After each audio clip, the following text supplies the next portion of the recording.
Buenos días de nuevo. Leía un pensamiento esta mañana que me hizo reflexionar y también decir, Señor, y yo voy a predicar ahora. Y es nuestro nulo concepto de la santidad de Dios. Pero el estudio seguía hablando y decía que gracias sean dadas a Cristo, ¿verdad? Porque el Señor nos mira a través de Él, porque si realmente tuviera que mirarnos como somos, aunque hayamos creído en Él, si Él no nos reviste de su justicia, tendríamos que ser aniquilados. Y ni siquiera podríamos abrir la palabra de Dios y examinar lo que en ella podemos encontrar, pero Dios en su plan soberano y también en su sabiduría que supera cualquier pensamiento humano, no solamente nos salva, sino que nos reviste de la justicia de Cristo, carga sobre Él nuestro pecado y nos ve como a Cristo, puros y santos. Evidentemente eso es exclusivamente con todos los creyentes. Tú hoy estás aquí y si no has creído en Cristo como tu Señor y Salvador, sigues muerto en tus delitos y pecados. Pero Dios tiene misericordia de ti, permitiendo que ahora estés aquí escuchando su palabra. Quizás hayas venido para acompañar a un familiar, quizás uno de los familiares que han salido antes, pero esa fue la excusa del Señor para que hoy pudieras estar aquí. Lo que Él quiere es que realmente llegues también al conocimiento de la verdad y puedas ser salvo. ¿Salvo de qué? Salvo de ira. Horrenda cosa es caer en manos de un Dios vivo. Pero para eso Cristo vino a la tierra, se hizo hombre y murió en una cruz para que todo aquel que crea en Él sea perdonado de sus pecados. Así que si hoy estás aquí, no te invito. Yo no soy quien para invitar a nadie. Dios te dice, reconcíliate conmigo. Reconcíliate conmigo. Así que, en el nombre del Señor, reconcíliate con Él. Reconcíliate con Él. Vamos a abrir nuestras Biblias en Efesios. Es la carta del apóstol Pablo que estamos estudiando en las últimas semanas. Y es una carta que a mí me encanta particularmente. Una carta muy práctica, pero también muy reveladora de la realidad de lo que el Señor ha hecho por nosotros, en toda su extensión y también en toda su profundidad. De hecho, ¿te acuerdas que el apóstol Pablo en el capítulo 3 dice que él ora para que seamos plenamente capaces de comprender con todos los santos cuál es la anchura, la longitud, la profundidad y la altura, y de conocer el amor de Cristo? Y es lo que esta palabra, esta carta nos expresa, así como toda la Escritura. Dios quiere darse a conocer en cómo es un Dios de amor, compasivo, salvador. Y en ese amor del Señor, el Señor, como dije antes, no solamente nos ha salvado, sino que también nos ha dado un sublime llamado a todos los creyentes. El sublime llamado del creyente. El sublime llamado del creyente. Y vamos a ver en esta mañana los versículos del 1 al 6 del capítulo 4, aunque nos vamos a centrar exclusivamente en el 1, pero para que tener el contexto inmediato de por qué el apóstol Pablo nos va a decir que todo creyente tiene un sublime llamado en el Señor. Vamos a orar antes de leer la palabra. Señor, gracias por esta oportunidad de permitirnos abrir tu palabra, Señor.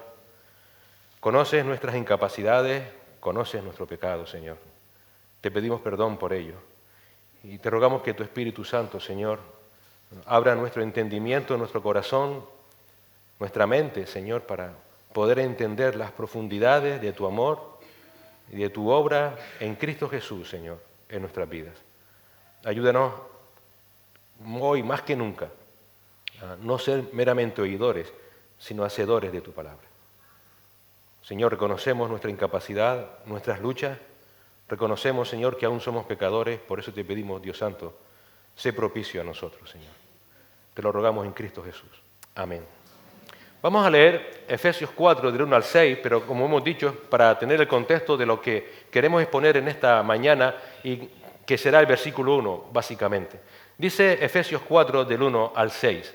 Yo pues, preso en el Señor, os ruego que andéis como es digno de la vocación con que fuisteis llamados, con toda humildad y mansedumbre, soportándoos con paciencia los unos a los otros en amor, solícitos en guardar la unidad del Espíritu en el vínculo de la paz, un cuerpo y un espíritu, como fuisteis también llamados en una misma esperanza de vuestra vocación, un Señor, una fe, un bautismo, un Dios y Padre de todos, el cual es sobre todos y por todos y en todos.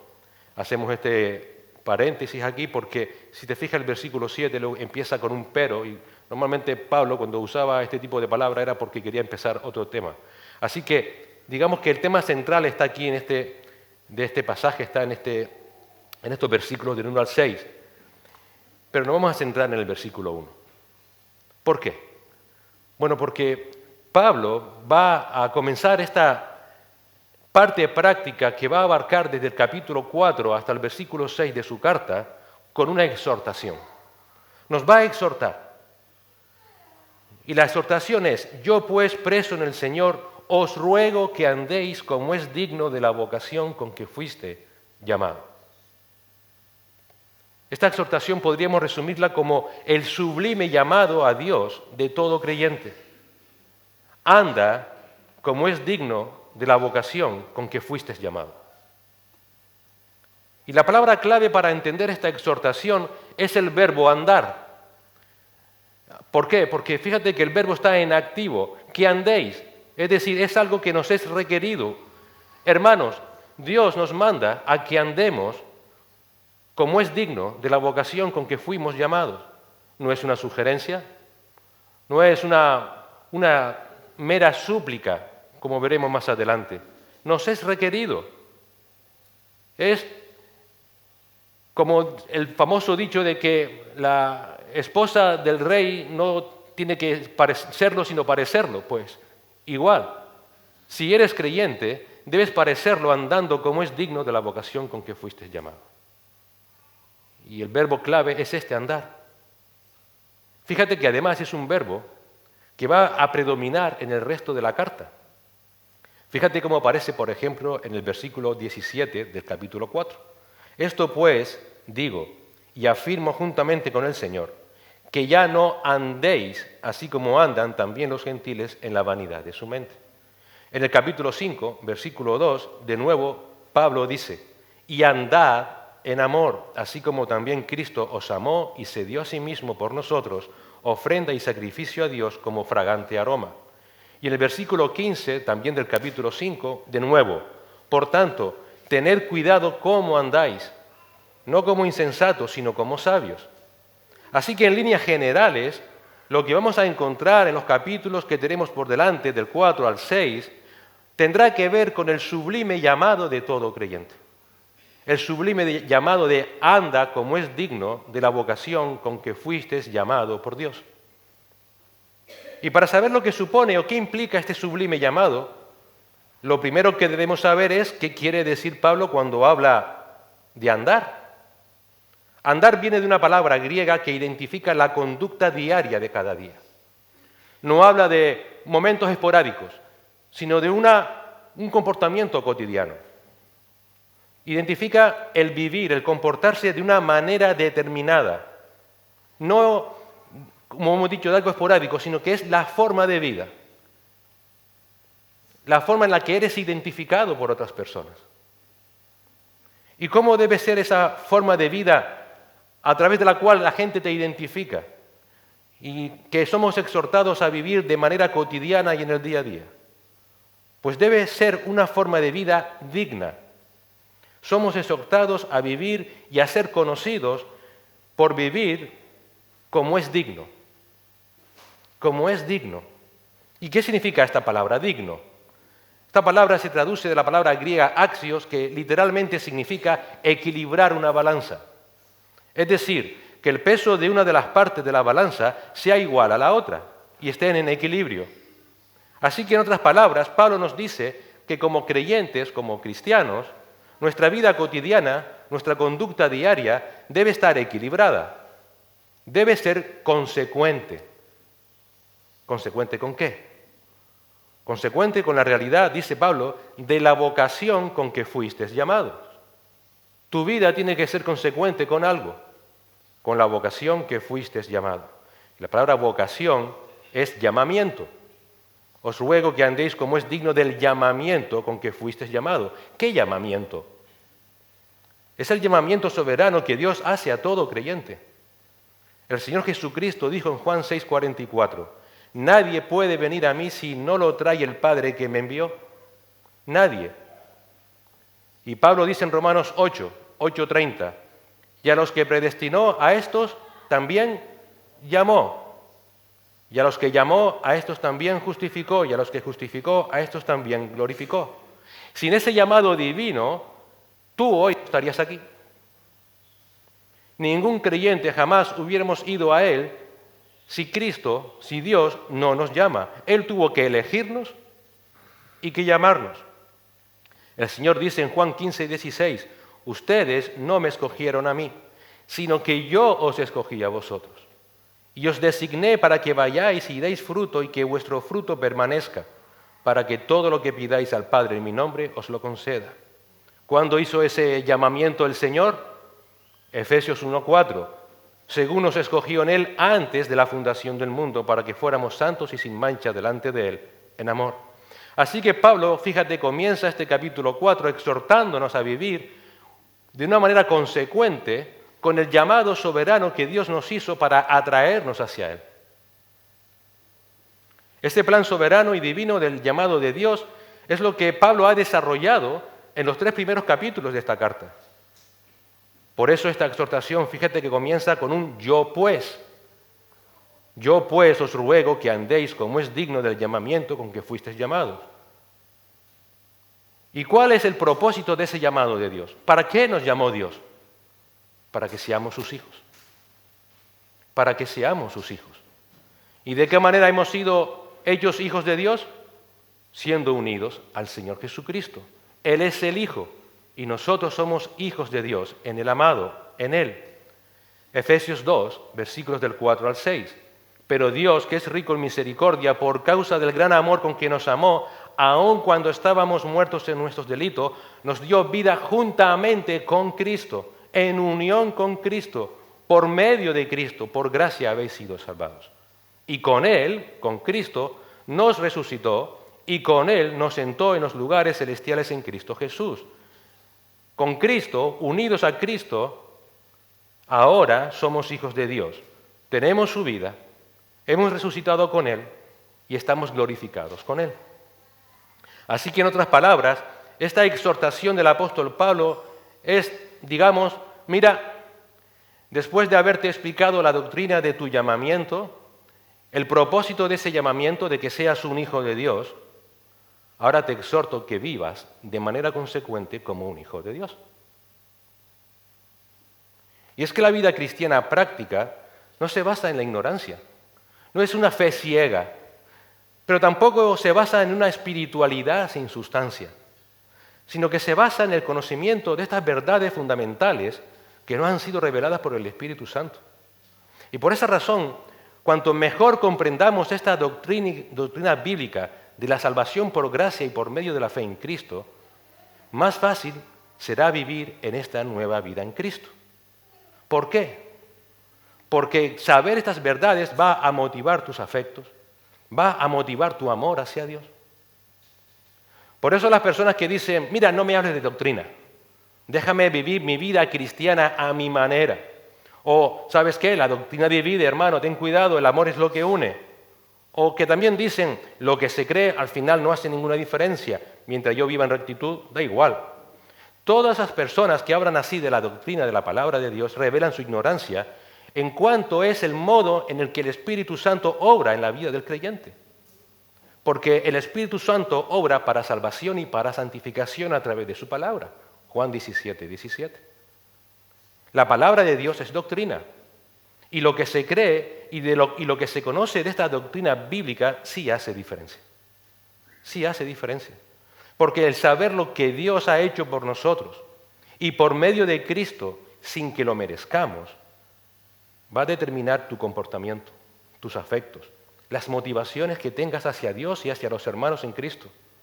Por tanto, entender la doctrina bíblica de la elección de la salvación por gracia, cuando no lo merecemos, cuando estábamos muertos en delitos y pecados, va a determinar el si vas a andar dignamente o no en ese llamado con el que fuiste llamado. Un autor dice: cuando entiendes la plenitud de la gloria de Dios revelada en la doctrina redentora, entonces tienes el fundamento para vivir de la manera que Dios quiere que vivas. Tu llamado a esta sublime posición en Cristo de ser un hijo de Dios es el admirable plan de redención que Dios estableció desde la eternidad pasada y que Él llevó a cabo, recuerda lo que dice el apóstol Pablo, mediante su Hijo Jesucristo. Dios Hijo se hizo hombre y se hizo hombre para morir en una cruz, donde allí, mediante el derramamiento de su sangre, perdonar los pecados de todos aquel que ponen su fe en Él. Por esa razón la salvación es por gracia y por medio de la fe. Y el propósito era reconciliarte con Dios, para hacerte hijo de Dios. Y para entender y para creer por fe esta verdad fundamental recogida en la palabra inspirada de Dios, ¿qué hizo Dios? Iluminó nuestras mentes. ¿Para qué? Para que mediante el Espíritu Santo que la iluminó, nos haga entender esta verdad de Dios. Pero también para que el Espíritu Santo, mediante su poder, nos preserve para que tú y yo podamos perseverar en esta vida. Así que por la decisión eterna del Padre, por la obra redentora de Cristo y por la obra iluminadora y preservadora del Espíritu Santo, es que eres hecho y aceptado como hijo de Dios, en el Hijo de Dios, que es Jesucristo. Esto es doctrina. Los que antes éramos sin pueblo, ahora somos hechos conciudadanos de los santos y miembros de la familia de Dios mediante Cristo. Efesios 2:19. Quienes antes estábamos muertos en delitos y pecados, siguiendo el camino que inexorablemente nos conducía a la condenación, ahora hemos sido por gracia y para la gloria eterna de Dios resucitados con Cristo y con Él ascendido a los lugares celestiales. Efesios 2:6 que leímos antes.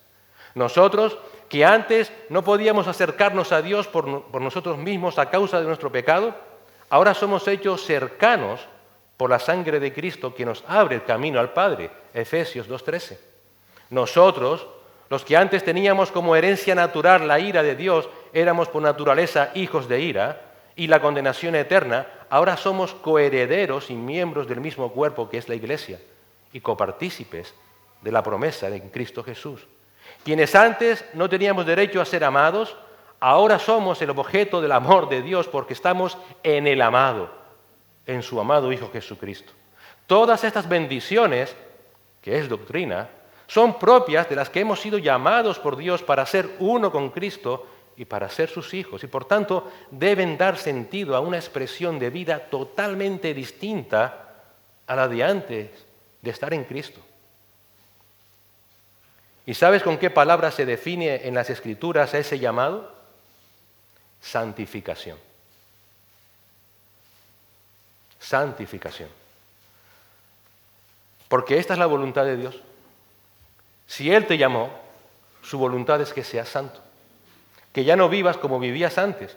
Pablo escribe a los tesalonicenses en 1 de Tesalonicenses 4:3, porque esta es la voluntad de Dios, vuestra santificación. ¿Y qué significa ser santificado? Simplemente significa vivir una vida que sea consecuente con tu llamado, con tu unión espiritual con Cristo. Eso es santificación.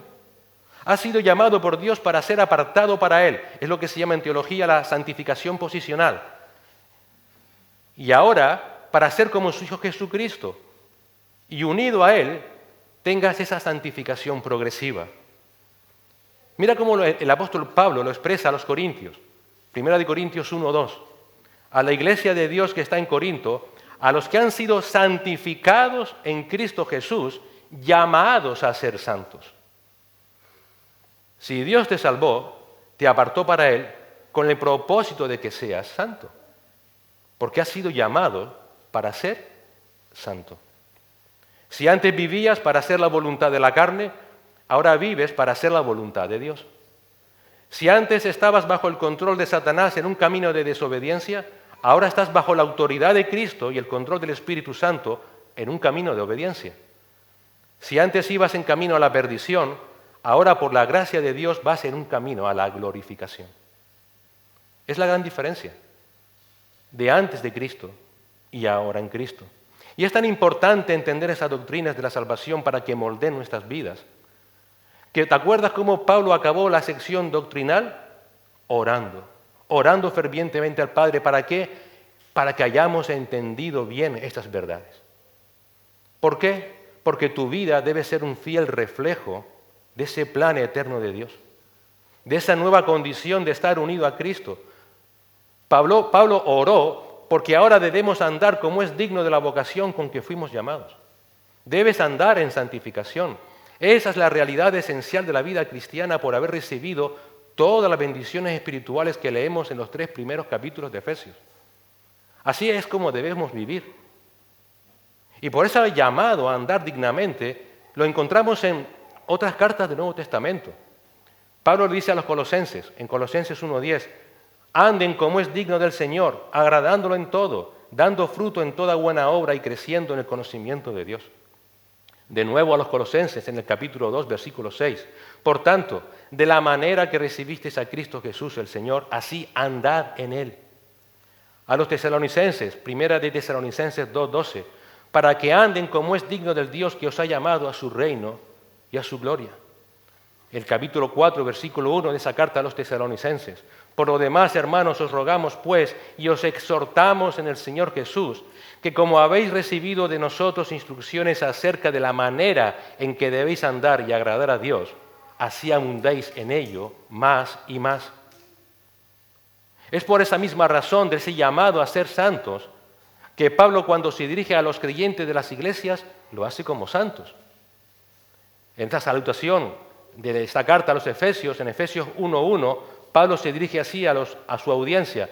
Pablo, apóstol de Cristo Jesús por la voluntad de Dios, a los santos que están en Éfeso y que son fieles en Cristo Jesús. Porque para esto nos escogió, Efesios 1:4, para que fuéramos santos y sin mancha delante de Él. Es la misma razón por la cual Pablo de nuevo se dirige a los romanos en Romanos 1:7, a todos los amados de Dios que están en Roma, llamados a ser santos. Gracia a vosotros y paz de parte de Dios nuestro Padre y del Señor Jesucristo. A los creyentes que estaban en Jerusalén, Romanos 15:25, pero ahora voy a Jerusalén para el servicio de los santos. A los corintios, ya lo leímos antes, en 1 Corintios 1:2, a los que han sido santificados en Cristo Jesús, llamados a ser santos. A los hermanos de Acaya, 2 Corintios 1:1, Pablo, apóstol de Cristo Jesús por la voluntad de Dios, y el hermano Timoteo, a la iglesia de Dios que está en Corinto, con todos los santos que están en Acaya. A los hermanos de Filipos, Filipenses 1:1, Pablo y Timoteo, siervos de Cristo Jesús, a todos los santos en Cristo Jesús que están en Filipos, incluyendo a los obispos y diáconos. A los hermanos de Colosas, como leímos antes en Colosenses 1:2, a los santos y fieles hermanos en Cristo que están en Colosas. A los hermanos de Tesalónica, a fin que Él afirme vuestros corazones irreprensibles en santidad delante de nuestro Dios y Padre, en la venida de nuestro Señor Jesucristo, con todos sus santos. Y de la misma manera puedes leer en Filemón, a Timoteo, en Tito. Es por la misma razón que tenemos esta exhortación del apóstol Pedro en 1 de Pedro 1, del 14 al 16. Como hijos obedientes, no os conforméis a los deseos que antes teníais en vuestra ignorancia, sino que así como aquel que os llamó es santo, así también sed vosotros santos en toda vuestra manera de vivir, porque escrito está, sed santos porque yo soy santo. Es la voluntad de Dios que seamos santos. Ese es el andar digno de un creyente. Es el andar digno de aquel que ha sido llamado para estar en Cristo. Pero ¿cómo nos cuesta entender esta verdad de la santificación, no es cierto? Muchas veces alardeamos, y permíteme la expresión, no digo que lo estemos haciendo, es una expresión simplemente. Muchas veces alardeamos que entendemos que Dios nos eligió en el pasado, que Dios nos justificó en el momento que creímos, que en un futuro vamos a ser glorificados, pero cuando hablamos de la santidad, que es el proceso práctico entre la justificación y la glorificación, ahí hay peros para dar y para regalar. Sí, Miguel, yo te entiendo, pero ¿Pero yo santo? Eso no es posible. Estoy aún en la carne. No puedo ser santo. Me estás pidiendo demasiado. O, ¿sabes qué, Miguel? Perfecto, te entiendo, pero hay que equilibrar esa verdad con la que aún somos pecadores. Y mira, todo eso es cierto. Pero si esos peros nos llevan al libertinaje, a la inacción, es decir, a no ser proactivos en querer ser santos como Dios es santo, o incluso a justificar nuestro pecado, entonces habría que preguntarse si realmente ha sido salvo. ¿Por qué? Porque la santificación no es algo aparte de la salvación. Digamos que es el pack completo. Dios te regenera para salvarte y para santificarte. Es una obra única, salvadora, regeneradora y santificadora del Espíritu Santo. No puede haber un creyente que se diga salvo y que no ande en santidad. Pero hoy día, tristemente, muchos no parecen estar particularmente preocupados con esta doctrina de la santificación. Están más preocupados en defender otras doctrinas, lícitamente. Pero defender la doctrina de la santificación, como dijo un autor, basta que hables de santidad para que la gente se vaya, ni se te ocurra. En cambio, dice otro autor, hoy día el pecado fundamental en el mundo evangélico es el nulo entendimiento y la nula aceptación de la doctrina de la santidad.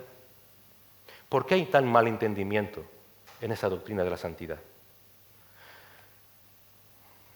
Quizás porque a lo mejor estás ocultando una vida que realmente no es. Pero también muchas veces, si nos damos el beneficio mutuo de la duda mutuamente, es porque tenemos una visión muy distorsionada de lo que es la santificación. ¿Y sabes por qué está distorsionada? Porque te centras exclusivamente en ti, en si haces o no haces, olvidando lo que el Espíritu Santo está produciendo en ti y de lo cual tú participas, porque eso es la santificación.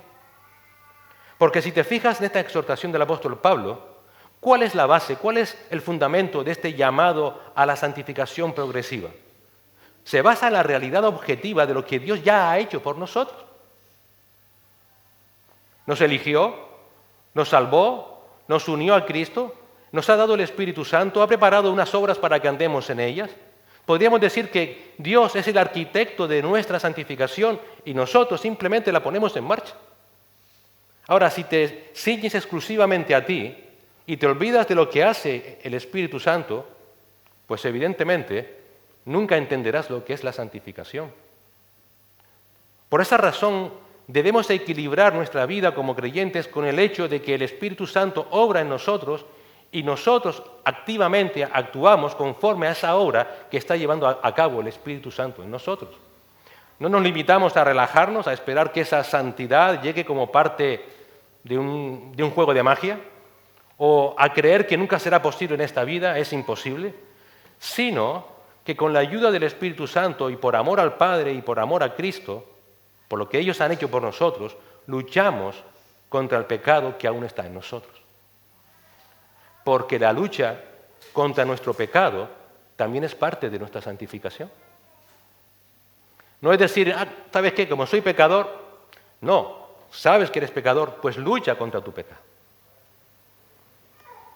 Porque Dios es santo y no podemos jugar con su santidad. De nuevo, Primera de Pedro, capítulo 1, versículos 16 y 17. Porque escrito está, sed santos porque yo soy santo. Y advertencia, y si invocas como Padre a aquel que imparcialmente juzga según la obra de cada uno, conducíos en temor durante el tiempo de vuestra peregrinación. Si invocas a Dios como tu Padre, condúcete con temor. ¿Por qué? Porque Dios es santo.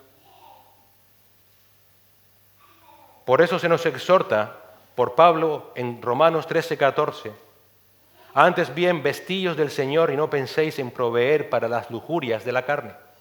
Tienes que luchar contra el pecado que aún está en ti. Eso es parte de tu santificación. Pedro de nuevo, en 1 de Pedro 2:11, amados, os ruego como extranjeros y peregrinos, está hablando que los creyentes estamos de paso en esta vida, que os abstengáis de las pasiones carnales que combaten contra el alma. Pablo en la carta paralela de Efesios, en Colosenses, nos dice en Colosenses 3, del 5 al 11, la lectura que antes tuvimos en la lectura devocional. Considerad los miembros de vuestro cuerpo terrenal como muertos a la fornicación, la impureza, las pasiones, los malos deseos, la avaricia, que es idolatría. ¿Por qué? Porque la ira de Dios vendrá sobre los hijos de desobediencia por causa de estas cosas, en las cuales vosotros también anduvisteis en otro tiempo cuando vivíais en ellas. Pero ahora desechad también vosotros todas estas cosas: ira, enojo, malicia, maledicencia, lenguaje soez de vuestra boca. No mintáis los unos a los otros, puesto que habéis desechado al viejo hombre con sus malos hábitos, y os habéis vestido del nuevo hombre, el cual se va renovando hacia un verdadero conocimiento conforme a la imagen de aquel que lo creó. Una renovación en la cual no hay distinción entre griego y judío, circunciso e incircunciso, bárbaro, escita, esclavo, libre, sino que Cristo es todo y en todos. ¿Estás luchando contra tu pecado? Y no me digas que no. Yo me acuerdo una vez, a título de anécdota, saben que yo hablo muy rápido, y una vez hice una pregunta, y una hermana, muy querida para mí, dijo, no, yo nunca peco. Lo dijo entonces porque no me entendía lo que yo estaba preguntando. Todos pecamos y todos tenemos un cuerpo caído en pecado y todos estamos luchando contra el pecado. Estás luchando contra tu pecado. Estás luchando contra tu pecado. Esa obsesión por la santificación, por su lucha contra su pecado, por amor a Cristo, es lo que estaba en el corazón del apóstol Pablo. Por eso Pablo dice, soy el primero de los pecadores. O en Romanos 7, ¿quién no ha leído ese texto donde Pablo relata su experiencia en su lucha contra el pecado? Miserable de mí, se dice de sí mismo. ¿Quién me libertará de este cuerpo de muerte? Gracias a Dios por Jesucristo, Señor nuestro. Así que yo mismo, por un lado, con la mente sirvo a la ley de Dios, pero por el otro, con la carne, a la ley del pecado. Esa lucha intensa. Ese ejemplo de ese cuerpo de muerte, Pablo está usando la metáfora de algo que sucedía en la época de los romanos. Cuando se cogía a un asesino de una persona, pues, ¿cómo lo juzgaban? Amarraban el cuerpo del asesino con su asesinado, espalda con espalda, lo amarraban, lo metían en una jaula para que la corrupción del muerto matara también al vivo. Es algo horrible. Tu cuerpo te quiere matar. El pecado que aún mora en ti te quiere matar, ¿lo entiendes? Y es parte de tu santificación hacer mortificar tu carne, hacer morir tu carne. Pablo sabía que él nunca iba a llegar en esta vida a ser santo como debiera serlo, pero tuvo siempre la pasión en su vida de adornar la obra de Dios a su favor. Lucho contra mi pecado. Soy pecador, hermanos, pero lucho. Quiero que la vida de Cristo se muestre en mí. Y por eso él se aseguraba en la medida de lo posible que su vida siempre honrara a Cristo. Pablo dice en Filipenses 3:12, no es que yo lo haya alcanzado, ni que haya llegado a ser perfecto, pero sigo adelante, a fin de poder alcanzar aquello para lo cual también fui alcanzado por Cristo Jesús. Ese también tiene que ser nuestro pensamiento. No hemos alcanzado lo que realmente queremos hacer, pero ¿sabes qué? Seguimos adelante. Quiero llegar a como Cristo realmente me está viendo. Por eso también santificación, ¿sabes lo que es? Glorificar a Dios en tu vida. ¿Glorificas a Dios en tu vida? Porque cuando comprendes toda la gama de las misericordias que hemos visto en el capítulo 1 al 3, esa gama tan amplia de misericordias que Dios ha tenido contigo. Cuando comprendes tu naturaleza santa y tu pecaminosidad y que aún así Cristo toma tu lugar en la cruz. Cuando entiendes que ahora no solamente te ha salvado, sino que te ha sentado a su diestra en los lugares celestiales, que ahora eres partícipe de Cristo, ¿no anhelas en tu corazón que Cristo sea exaltado en tu vida? Si no tienes ese deseo, es que no tienes corazón. Tu deseo es, Señor, ayúdame a exaltarte con mi vida. Ayúdame a glorificarte, Señor. Que toda mi vida se convierta en un sacrificio espiritual de acción de gracias a ti. Eso también es santificación. Romanos 12:1. Por consiguiente, hermanos, os ruego por las misericordias de Dios que presentéis vuestros cuerpos como sacrificio vivo y santo, aceptable a Dios, que es vuestro culto racional. Por eso también santificación, ¿sabe lo que es? Un acto de gratitud a Dios. Un acto de amor a Dios. Cuando realmente deseas, aunque sabes que no lo vas a poder conseguir plenamente en esta vida, pero deseas vivir en santidad, ese será el acto de obediencia y de amor más sincero que jamás podrás llevar a cabo. Señor, no soy lo que debo ser, pero quiero serlo. Cuando realmente deseas ser santo como Él es santo, estás mostrando gratitud a lo que Dios hizo por ti. Y le estás amando. Porque estás amando al Señor que te amó primero. Un amor del Señor, como leímos antes en el capítulo 3 de Efesios, un amor que se expande en toda su anchura, longitud, altura y profundidad en Cristo. Con ese mismo amor te amó el Señor. Cuando entendemos estas doctrinas de la salvación, de lo que Cristo hizo por ti, aun cuando eras pecador y su enemigo, realmente tiene que haber un corazón agradecido al Señor. ¿Has entendido lo que ha hecho el Señor por ti? ¿Has entendido lo que le costó a Dios que tú pudieras ser salvo? ¿Vives una vida de ingratitud al Señor? Eso es santificación. Eso es santificación. Por esa razón de que es un acto de gratitud y de amor, fíjate cómo Pablo lo que hace es un ruego. Os ruego, hermanos. La palabra que usa aquí, paracaleo, es una palabra muy fuerte. Pablo no está ordenando a que tú seas santo. No te manda, te hace una rogativa fervorosa. Está apelando a tu amor por Cristo. Si amas al Señor, vive conforme al llamado que Él hizo por ti. Si realmente dices que amas a Cristo, que entiendes lo que Él hizo por ti, por amor a Él, sé santo como Dios es santo. Vive tu vida en amor a Dios. Pablo nos está urgiendo a vivir para su gloria por lo que Él ha hecho por nosotros. No dice como en el Antiguo Testamento cuando el Señor le decía a los judíos, si me obedeces te bendeciré. No, es como si Pablo estuviera diciendo, Dios te ha bendecido por amor, obedécele por amor. Obedécele por amor. Muchas veces intentamos alentar a que los hermanos sirvan en la iglesia.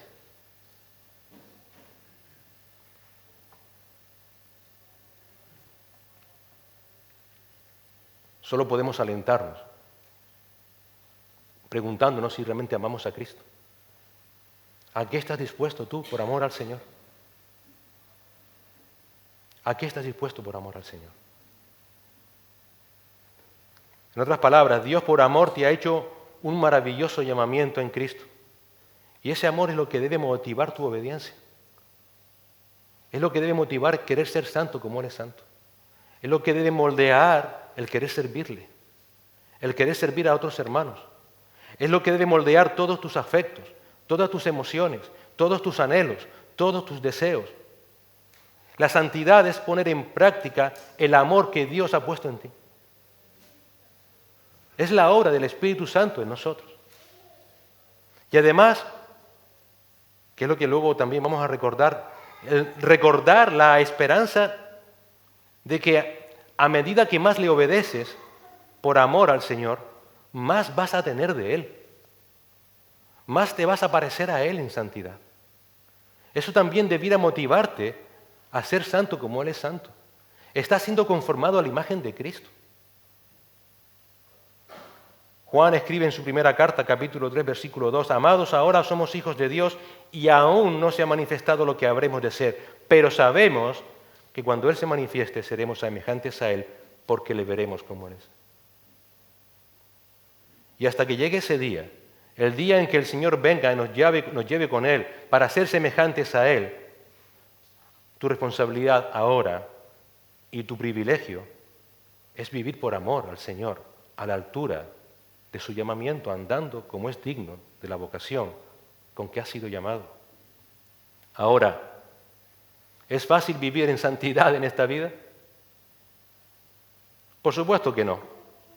No quiero que tampoco te vayas de aquí pensando que lo que te acabo de decir es porque vivir en santidad es un juego. Nadie jamás ha dicho que sea fácil.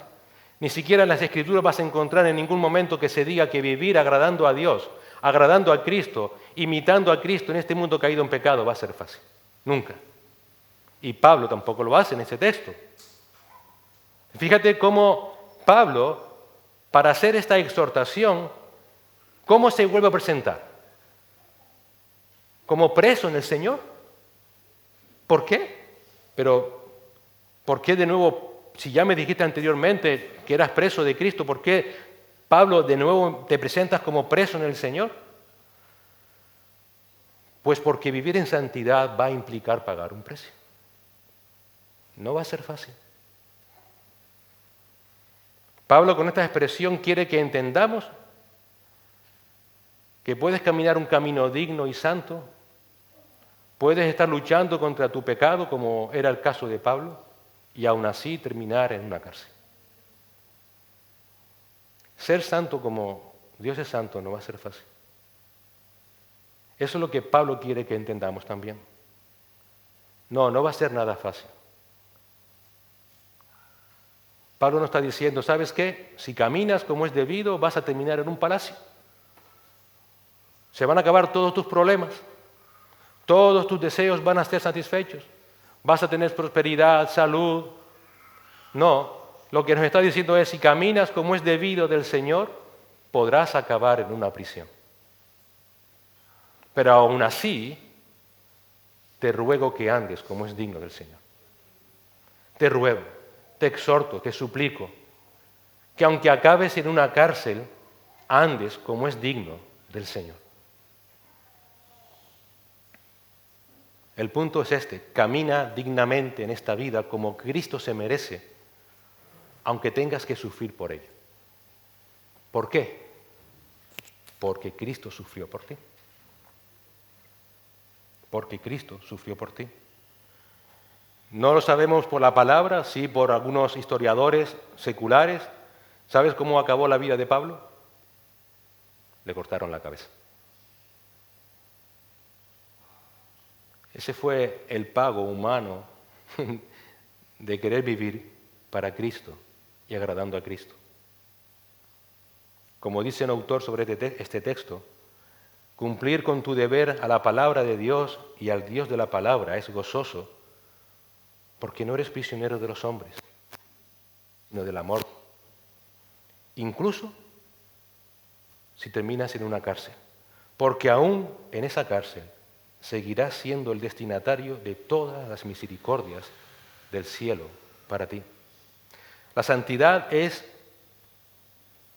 el sublime llamamiento que Dios nos ha hecho. Es el objetivo que Dios tiene para tu vida, aunque tengas que pasar por pruebas, aunque ahora estés pasando por esa cárcel particular. La santidad es el objetivo de toda instrucción. ¿Por qué venimos a la iglesia? ¿Por qué seguimos viniendo a la iglesia? ¿Por qué seguimos escuchando domingo tras domingo la predicación de la palabra si ya eres salvo? Para que la palabra de Dios te santifique. Así que Pablo con esta exhortación nos ha dicho, mira, te ruego que andes como es digno de la vocación con la que has sido llamado. Y lo digo yo, que estoy desde una prisión apestosa, miserable, podrida, vil. No puedo decirte que habrá un resultado feliz en esta vida si vives en santidad por amor a Dios. Yo estoy en la cárcel en este momento, pero te exhorto, te ruego, vive con el llamado que Dios te ha hecho. Necesitas ser fiel y caminar de una manera digna del Señor, sea cual sea el precio que tengas que pagar. ¿Y sabes qué? Cuando lo pagues, gustosamente lo vas a pagar, porque habrás comprendido las profundidades de las misericordias y del amor de Dios que han sido depositadas en tu vida. Señor y Padre, gracias por tu palabra. Gracias, Señor, por salvarnos. Gracias, Señor, por santificarnos. Gracias por querer que nosotros ahora entendamos en esta vida que lo mejor que podemos vivir, Señor, es ser como Cristo. Como Pablo, sabemos que aún estamos en progreso. Estamos en camino, somos conciudadanos del cielo que estamos de paso en esta vida. Aún así, Señor, tú quieres que vivamos como es digno de ti, digno de ese llamado con que tú nos llamaste cuando aún éramos tus enemigos, cuando aún, Señor, estábamos en aquel monte del Calvario clavando aquella cruz, Señor. Es por eso que te rogamos, por un lado, perdón, porque muchas veces damos lugar a la carne, Señor, y no miramos que el costo de nuestro perdón fue la muerte de Cristo. Y por otro lado, te suplicamos que nos fortalezcas cada día, Señor, porque realmente anhelamos ser santos como tú eres santo. Perdónanos, ayúdanos, Señor, que realmente la vida de Cristo se manifieste en nuestra vida. Que realmente, Señor, andemos como es digno de ti. Y que tú recibas toda la gloria. Porque al final, todo es para tu gloria, Señor. Toma nuestras vidas y glorifícate tú, Señor, en nuestra santidad. Sigue depositando tus misericordias cada día, Señor, sobre nosotros. Y ayúdanos a caminar, Señor, hasta el día en que Cristo venga a buscarnos. Que podamos, Señor, ser recibidos para tu gloria, contigo para siempre. Padre, sosténnos, Señor, porque no es fácil, no va a ser fácil. Pero damos gracias, Señor, porque recordando los símbolos que ahora vamos a tomar, nuestro Señor hizo todo lo que había que hacer. Consumado es. Ayúdanos simplemente a andar en esa obra preciosa que nuestro Señor hizo por nosotros. Te lo rogamos en Cristo Jesús. Amén.